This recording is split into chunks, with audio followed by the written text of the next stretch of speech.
అయ్యి ఏం రాయాలి? లెటర్ ఎవరికి? నీకు. నాకా? నాకు రాయడం రాదు. ఈ మధ్యన సంతకం పెట్టడం నేర్చుకున్నా. నాకు నువ్వు రాసే ఉత్తరం నేను రాసి నాకు చదివి వినిపించి తర్వాత నువ్వు చదువుకో. I like it. చెప్పు.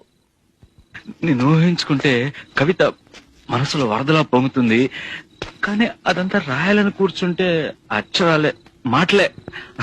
ఊహలన్నీ పాటలే కనుల తోటలో, అదే తొలి కలల కవితలే మాట మాటలో.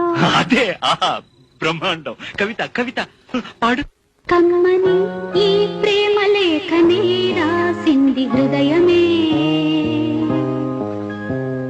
ప్రియతమా నీ వచట కుశలమా నే నిజట కుశ